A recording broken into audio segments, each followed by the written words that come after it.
When you log into Videology to plan a campaign, you're going to click on the plus sign in the upper right-hand corner to add a new plan. Here I'm going to call it a Zenith Test Campaign. I will choose Zenith Media.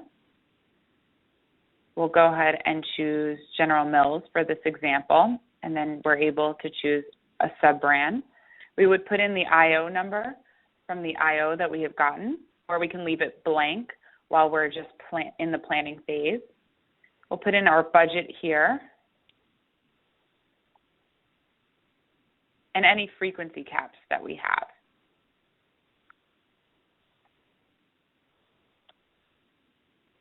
We want a reserved campaign, pricing on a CPM for an in-demo guarantee, and here we're going to use agnostic video.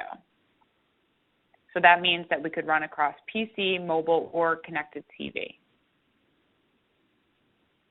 We'll go ahead and create a new IO.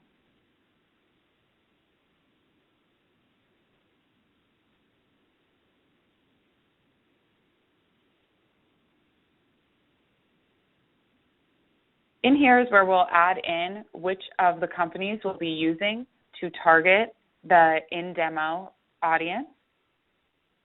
We always want to choose ComScore. We want to confirm. So we'll go ahead and choose our target demographic. Let's do 18 to 34.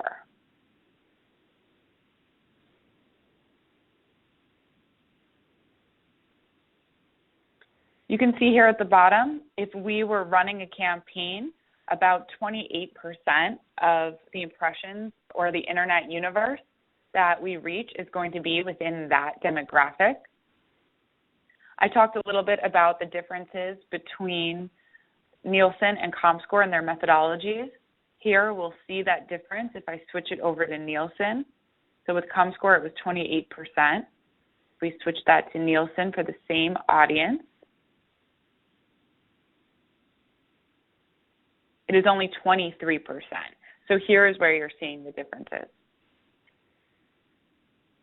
Put it back to ComScore because that's what Zenith uses for their in-demo guaranteed verification.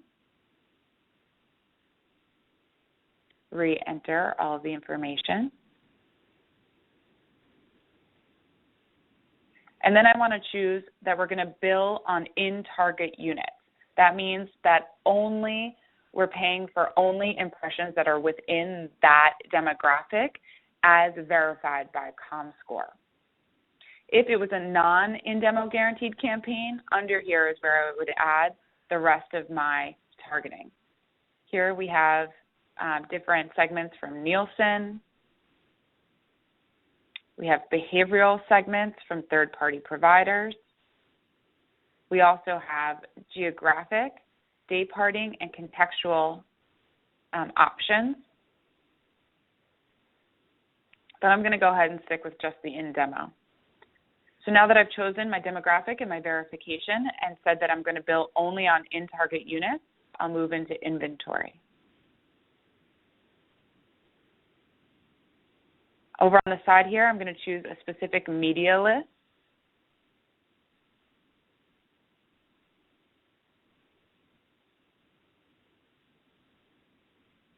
We're going to run with AOD RON greater than 300 by 250 player sizes.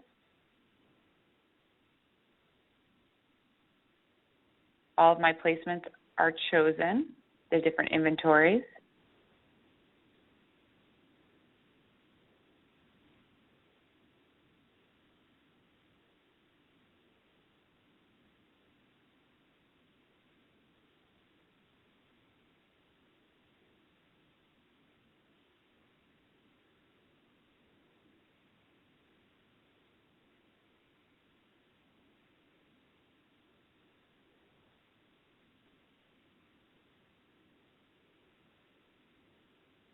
If I wanted to add in any specific blacklist or whitelist, this is where I would add that in as well.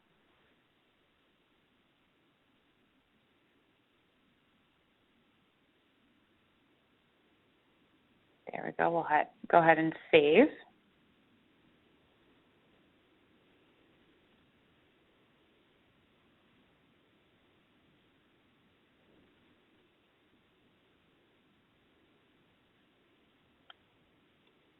And moving into objectives, because I chose to bill on only in-demo impressions as verified by ComScore, that will always be the primary campaign objective. But in here is where I could choose anything else. I'm going to go ahead and add viewable rate because we do want to increase our viewability as much as possible. Creative length, I always want to add as many creative sizes as possible. So here are the standard 15-second as well as 30-second. And video type, this is the difference between VAST and VPaid. VAST is third-party served standard, and VPaid is third-party served interactive. So I'm going to choose interactive. Here you can see, because I chose VPaid, all of these different inventory sources do not accept VPaid served ads. It looks like a really long list, but luckily we have a lot of inventory to choose from, so we should be okay, but we'll be able to check that in the pricing area. I'll go ahead and confirm.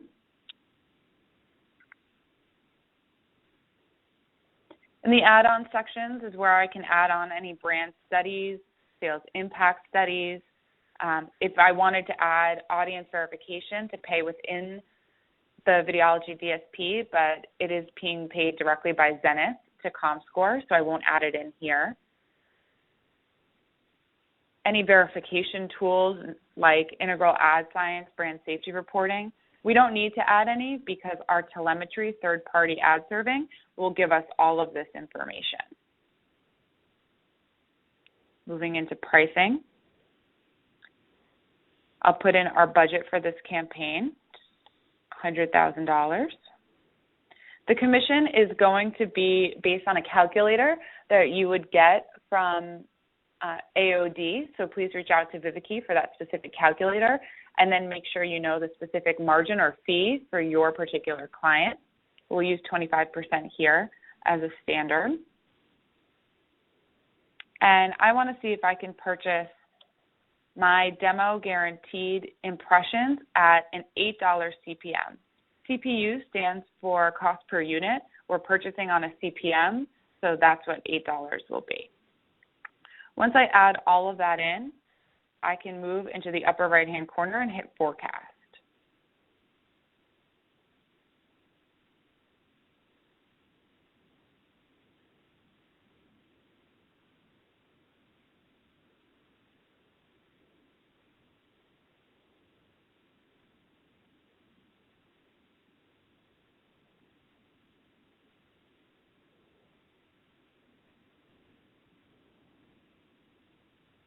This is the price volume curve.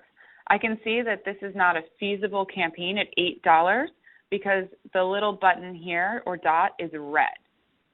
I'm going to have to move it somewhere along this curve to actually get the amount of impressions that I want. So if I move this here, I can see at around $100,000, I'm going to need at least $11.55 CPM. So if I change this to $12 and then reforecast,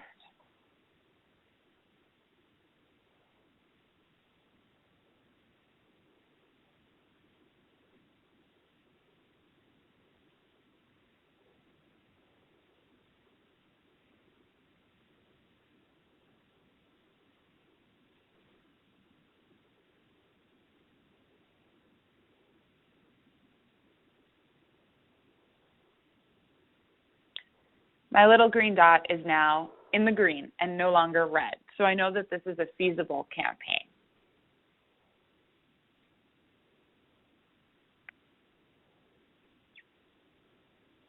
So taking a look at this, for the demo that I had chosen, $100,000 at a 25% margin, I can expect a $12 CPM when I'm running this campaign. If I expand this, I can see exactly how much we'll actually be spending for this campaign. This is only the in-demo impressions, but we have to serve outside of our demo or blast across the internet in our brand safe inventory sources to get all of those impressions that are in demo. So we'll actually be paying around $5.33 and have to serve over 18 million impressions to get 8 million in demo guaranteed impressions.